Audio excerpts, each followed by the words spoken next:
बहुत ही अच्छी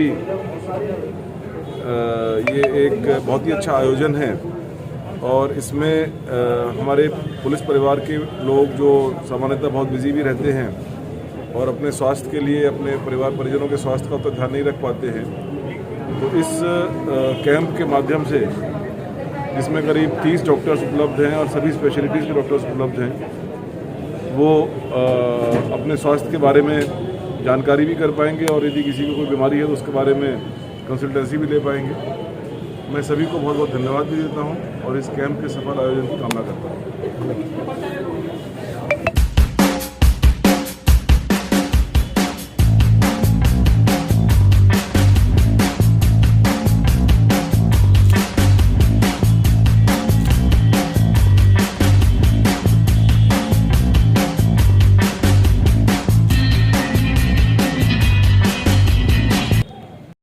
मैं डॉक्टर अभिषेक गुप्ता, प्रभारी चिकित्सा अधिकारी पुलिस हॉस्पिटल अलीगढ़। आज हमारे यहाँ आईएमए के साथ मिलकर एक पुलिस स्वास्थ्य शिविर का आयोजन किया गया था, जिसका उद्घाटन एडीजी सर के द्वारा किया गया। साथ में एसएसपी सर और डीआईजी सर भी थे। इसमें लगभग अभी तक हमारे यहाँ 200 के आसपास पुलिस कर्मियों ने अपना चेकअप करवाया है और बाकी पुलिस कर्मी भी आ रहे हैं। पुलिस के जवानों में सबसे ज़्यादा श्वास रोग सबसे ज़्यादा मिलता है, क्योंकि जो हमारे ट्रैफिक पुलिस के लोग होते हैं वो लोग धूल मिट्टी में बाहर खड़े रहते हैं। दूसरा उनमें कमर दर्द और तीसरा मानसिक तनाव बहुत ज़्यादा है। तो ऐसे में क्या एडवाइस कर रहे हैं आप लोग? जैसे मानसिक तनाव के लिए हम मनोवैज्ञानिक हैं हमारे यहाँ डिस्ट्रिक्ट हॉस्पिटल में, उन मैम को बुलाकर काउंसलिंग करवाते हैं और बाकी जो हमारे ट्रैफिक पुलिस वाले हैं उनको हम कोशिश करते हैं कि जिन्हें ज़्यादा सांस की बीमारी या ज़्यादा दिक्कत है तो वो वहाँ से हट जाएं या फिर उन्हें मास्क पहन के रहें। प्रॉपर जो भी उनके लिए प्रोटेक्शन दे सकते हैं वो दिलवाने की कोशिश करते हैं।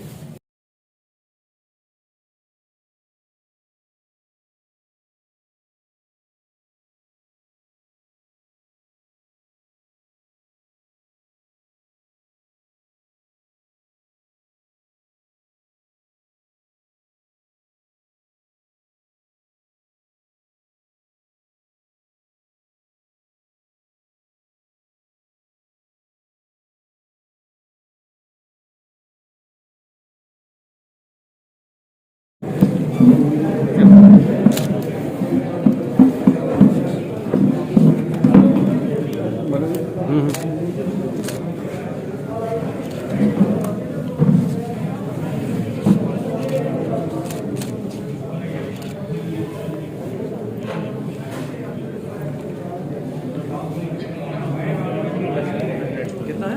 130 कितना होना चाहिए?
श्री दीपक कुमार जी, पुलिस महानिरीक्षक अलीगढ़, श्री कलामंत्री निर्मली एसएसपी अलीगढ़ एंड श्री मौसम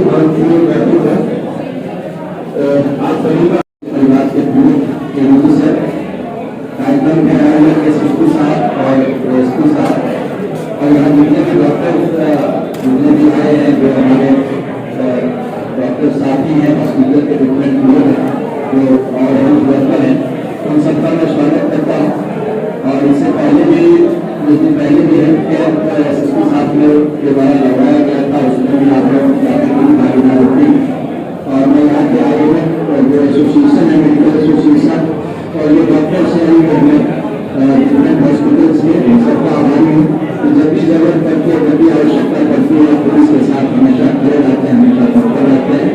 आप सभी यहाँ अपना समय निकाल कर अपना कोई छोड़कर आए, आप सबके बहुत बहुत धन्यवाद।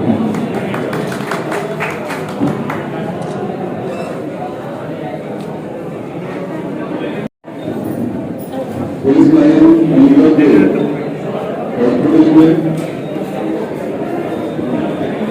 आईएमए के साथ आज के इस हेल्थ शिविर में उपस्थित एसएसपी रानी जी, आईएमए अलीगढ़ के president Shri Vipin, general secretary Shri Rajendra Ratnavaishnav, यहाँ पर उपस्थित अलीगढ़ महानगर के सभी निश्चित चिकित्सक डॉक्टर्स, हमारे सभी की अधिकारी,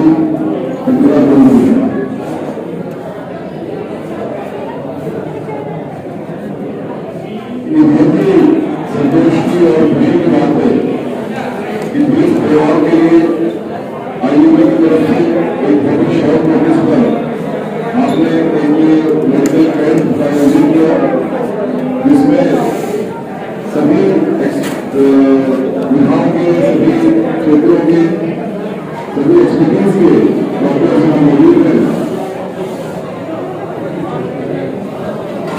मुझे पूरा विश्वास है कि एसएसपी साहब के निर्देशन में अधिक से अधिक हमारे पुलिसकर्मी, उनके परिजन इसका लाभ उठाएंगे। इसका जहाँ पर मुझे बताया गया है कि यहाँ पर सिविल पैथोलॉजी और जो मेडिसिन से रिलेटेड है, तो इन सब का लाभ उठाते हुए हमारे साथी परिजन, परिवार वाले ये भी उनको कोई तकलीफें होंगी, उनको यहाँ पर दर्शन करेंगे, कराएंगे। और मैं एक बार पुनः आईएमए को, उनके प्रेसिडेंट साहब को, जनरल सेक्रेटरी साहब को और यहाँ पर उपस्थित प्रत्येक डॉक्टर को, ईच एंड एवरी डॉक्टर, मैं उनका हृदय से शुक्रगुजार हूँ और बहुत इस कैंप के सफलता के लिए बहुत बहुत कामना करता हूँ। Thank you. हमने ऐसे अनुरोध करूँगा कि स्वास्थ्य अनेक संगठनों का धन्यवाद व्यक्त करने का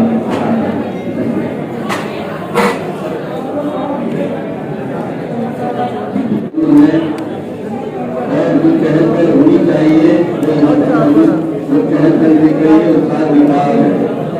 और आप सभी को बता दें कि इस पूरे की प्रेरणा इसमें हमारे मेडिकल जो महोदय श्री राजीव गुप्ता सर, उनकी प्रेरणा से उनकी जुड़ा है। और डीआईजी महोदय ने, श्री दीपक कुमार सर ने सबको प्रोत्साहित करके इस कैंप को इतना भव्य बनाने के लिए आदेशित किया था। और मैं पूरे पुलिस परिवार की तरफ से जहाँ एक यहाँ आए डॉक्टरों को धन्यवाद ज्ञापित करता हूँ, वहीं परम आदरणीय डीआईजी महोदय जिन्होंने अपना समय निकालकर आगरा से यहाँ आकर के इस कैंप को सक्सेसफुल बनाया, अपना आशीर्वाद दिया है। और सर की प्रेरणा से जो मुझे उम्मीद है कि कई पुलिसकर्मी और उनके परिवार आज लाभान्वित होंगे। महोदय को पूरे पुलिस परिवार की तरफ से धन्यवाद ज्ञापित करता हूँ। बहुत बहुत धन्यवाद सर। जय हिंद।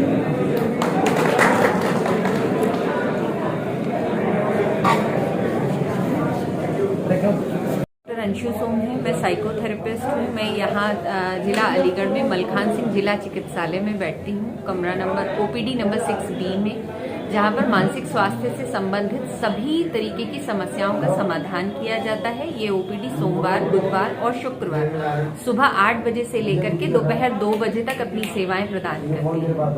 नहीं, मेरी पुलिस लाइन में ड्यूटी है। हर महीने का जो आखिरी शनिवार होता है उस दिन यहाँ पर मैं सुबह 11 बजे से 2 बजे तक रहती हूँ।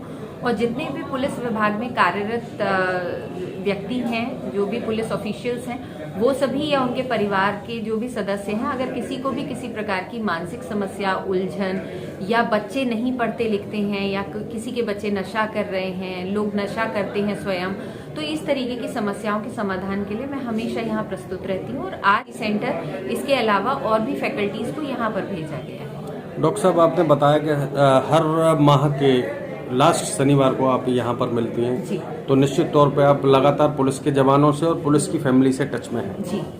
तो क्या कह सकते हैं, कितने प्रतिशत मानसिक ट्रीटमेंट आपसे पुलिस के जवान ले रहे हैं?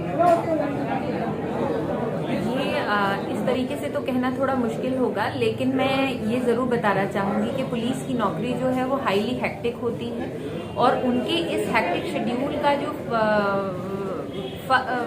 इम्प्रेशन है वो उनकी फैमिली और उनकी पर्सनल लाइफ पे बहुत ज़्यादा है।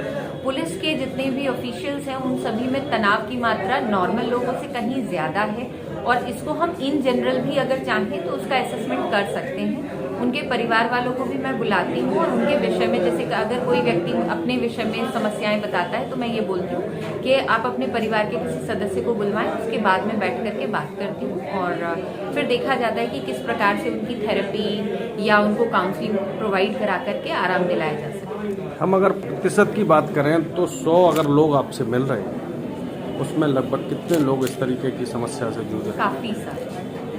परसेंटेज? तनाव एक चीज़ ऐसी है जो जितने भी हेक्टिक शेड्यूल वाले लोग हैं उनमें काफ़ी ज़्यादा प्रतिशत है। आज का दौर अगर हम देखें तो लगभग सभी को कहीं ना कहीं किसी ना किसी प्रकार के तनाव से जूझना पड़ रहा है, खास तौर से पुलिस वाले। ये तो डेफिनेटली परिवार का कोई भी सदस्य अगर तनाव से गुजर रहा है तो उसका सीधा सीधा प्रभाव परिवार पर, बच्चों पर, पत्नी पर, माता पिता पर आता है, क्योंकि पुलिस वालों का कोई शेड्यूल नहीं होता है, उनका कोई रोस्टर तो होता नहीं है कि मॉर्निंग में इतने बजे वो जाएंगे और इवनिंग में बिल्कुल एक सर्टेन टाइम पर वो वापस आ सकते हैं। उनका आराम का कोई इस तरीके से नहीं होता है शेड्यूल, तो उसका फर्क डेफिनेटली परिवार पे तो पड़ता ही है। और उपचार में अगर लापरवाही की जाए तो किन किन समस्याओं का हमें सामना करना पड़ता है? देखिए, मानसिक रोगों के साथ आप ये एक अच्छी बात कह सकते हैं या बुरी बात। मानसिक रोग ना इमीडिएटली नहीं आते हैं, वो धीरे धीरे हमारे साथ पलते रहते हैं। सालों में इतना ज्यादा अंतर आ जाता है कि उनको संभालना बहुत मुश्किल हो जाता है। इसी प्रकार से जब कोई व्यक्ति, मानसिक रोगों में 2 प्रकार का इलाज होता है, एक होता है दवाइयों के द्वारा, दूसरा होता है साइकोथेरेपी और काउंसलिंग के द्वारा। तो जो साइकोथेरेपी और काउंसलिंग के सेशंस हैं उन्हें कभी मिस नहीं करना चाहिए। तनाव या अगर मैं अवसाद की स्थिति कहूँ तो उसमें साइकोथेरेपी का बहुत ज़्यादा रोल है। मानसिक स्वास्थ्य में साइकोथेरेपी एक प्राइमरी ट्रीटमेंट के तौर पे यूज़ की जाती है, तो साइकोथेरेपी के सेशंस कभी मिस नहीं करने चाहिए। अगर आप किसी भी प्रकार की दवाइयों के या साइकोथेरेपी के सेशंस को बीच में मिस करते तो आपकी बीमारी में और ज़्यादा लक्षणों के जुड़ने से आपकी बीमारी में तब्दीली आ सकती है। और अगर इसी तरीके से स्विचेस चलते रहेंगे तो एक समय आएगा कि प्रैक्टिशनर के हाथ में बहुत ज़्यादा कोई हल रह नहीं जाएगा। आज कैंप लगा, एडीजी साहब आए, लगभग कितने लोगों की आज कह सकते हैं ओपीडी रही होगी? कह सकते हैं ओपीडी बहुत ज़्यादा लोगों को नहीं देखा, क्योंकि ये जिस प्रकार की ओपीडीज होती हैं ओपन में होती हैं, तो यहाँ पर जिस तरीके के व्यक्तिगत सवाल हम करते हैं, व्यक्तिगत चीज़ों को पूछते हैं, परिवार वालों को बुलाते हैं, तो वो यहाँ संभव नहीं था। लेकिन हाँ, 8 से 10 लोगों ने हमसे कांटेक्ट किया। हमने उन सभी को बोला कि अपने परिवार के सदस्यों को लेकर के आप हमारी ओपीडी में आएँ, तो फिर हम वहाँ पर आराम से तसल्ली से आपकी समस्या को सुन करके उसके हल के विषय में सोच कर आपको हल देंगे। आज का जो आयोजन हमारे पुलिस लाइन अस्पताल में आईएमए के द्वारा लगाया गया है, इसमें हमारे 30 से ज़्यादा डॉक्टर्स, हमारे मेंबर्स अपने पुलिस कर्मियों का और उनके परिवारीजनों का स्वास्थ्य परीक्षण कर रहे हैं। इस दौरान हमारे आगरा जोन से आए हुए एडीजी साहब श्री राजीव कृष्ण जी और एसएसपी सर, डीआईजी सर, सब लोग मौजूद हैं। इन सबका आशीर्वाद हमें प्राप्त है। कल ही हमें वो हुआ था कि आज ये कैंप लगना है, क्योंकि जो पुलिस कर्मी होते हैं और उनके परिवारीजन होते हैं वो लोग अपने स्वास्थ्य को ध्यान नहीं दे पाते अपनी व्यस्तता के कारण। इसलिए ये कैंप लगाया गया है। यहाँ पर शुगर की जांच, ब्लड प्रेशर की जांच, आंखों की जांच, डेंटिस्ट, सब स्पेशलिटी के लोग हैं, जिसको जो भी परेशानी है वो अपना परीक्षण करा रहे हैं। और अगर हम इनको थोड़ा सा भी फायदा इस चीज़ से पहुँचा पाए कैंप से, तो हमारे लिए गर्व की बात है। जय हिंद, जय भारत। डॉक्टर साहब, अब तक जो आपके आंकड़े हैं, लगभग कितने पेशेंट जो पुलिस के जवान हैं, कितने पेशेंट आ रहे हैं? तकरीबन 150 से ज़्यादा का रजिस्ट्रेशन अब तक हो चुका है, और ज़्यादातर मरीजों को कुछ आंखों की समस्या और पीठ के दर्द की समस्या आ रही है। ये कमर का दर्द इसलिए होता है क्योंकि उन्हें बहुत देर तक खड़ा रहना पड़ता है और उनकी जो लॉन्ग ड्यूरेशन की उनकी वो रहती है ये साइकिल पर अपनी ड्यूटी, और इसी वजह से वो लोग अपना ध्यान नहीं कर पाते। क्या शुगर के पेशेंटों की संख्या बढ़ रही है? हाँ, पक्का बढ़ रही है। पुलिस के जवानों में बिल्कुल बढ़ रही है शुगर के पेशेंट्स की, क्योंकि उसका कारण एक तो स्ट्रेसफुल लाइफ है, परिवार को टाइम नहीं दे पाते हैं अपने खाना पीना बहुत ही अस्त व्यस्त रहता है, कोई टाइमिंग नहीं रहता, जिस वजह से ये सब परेशानियां बढ़ रही हैं। डॉक्टर साहब, शुगर के पेशेंट्स के लिए दवाओं के साथ साथ में किन चीज़ों का सावधानी बरतनी चाहिए? एक तो उनको रेगुलर व्यायाम करना चाहिए, डाइट कंट्रोल बहुत ज़रूरी है जिसमें शुगर बिल्कुल ही अवॉइड की जाए, हाई फाइब्रस डाइट ली जाए और फ्रीक्वेंट इंटरवल पर खाना ब्रेक करके लेना चाहिए। मान लिया अगर वो 4 रोटी खाते हैं तो वो 2 बार में उसको पूरा करें, और हर 4 घंटे पर कुछ न कुछ अगर वो लेंगे तो उससे उनका शुगर कंट्रोल में हेल्प मिलेगी। दवाई रेगुलर लेंगे और एक्सरसाइज करेंगे तो ज़्यादातर लोगों की शुगर कंट्रोल बनी रहती है। डॉक्टर साहब, जैसा कि आपकी टीम ने बताया कि आँखों के पेशेंट ज़्यादा आ रहे हैं, आँखों के साथ में आँखों का जो ट्रीटमेंट है उसको किस तरीके से प्रोसेसिंग में लेना है? आँखों ऐसा है कि उपचार देखिए, ये 40 प्लस तो हर एक को दिक्कत आती है, जैसे जैसे उम्र बढ़ती है तो जो लेंस है आई का वो थोड़ा सा रिजिड हो जाता है, वो जरा मतलब सिकुड़ नहीं पाता, फैल नहीं पाता, तो ज़्यादातर की प्रॉब्लम ये आती है, विज़न की प्रॉब्लम आती है सबसे ज़्यादा, नियर विज़न शुरुआत होती है और फिर लॉन्ग डिस्टेंस की भी बात होती है। और आँख की प्रॉब्लम तो ज़्यादातर लोगों में मिलती है, अगर कहीं भी चेकअप कराया जाए तो ज़्यादातर लोगों की विज़न की प्रॉब्लम मिल जाती है। फिर आजकल कभी कभी वायरल कंजंक्टिवाइटिस भी होती है, कुछ को आँख लाल हो जाना वो वगैरह, तो वो भी इस तरह के मरीज मिलते हैं कि उनकी आँख चिपक रही होती है, तो मतलब आँखों को साफ़ करना पानी से फ्रेश वाटर से धोने से भी बहुत आराम मिल जाता है। रेगुलर चेकअप कराते रहे जिससे कि उनकी आँखों की परेशानियाँ बढ़े ना, उनका आँख के पर्दे की जाँच, लेंस की जाँच, आँख की जाँच प्रॉपर होते रहनी चाहिए, प्रॉपर स्पेशलिस्ट से होती रहनी चाहिए, जो कि पहले से ही उन्हें सारी चीज़ों का ज्ञान रहे और उनकी बीमारी से बचाया जा सके।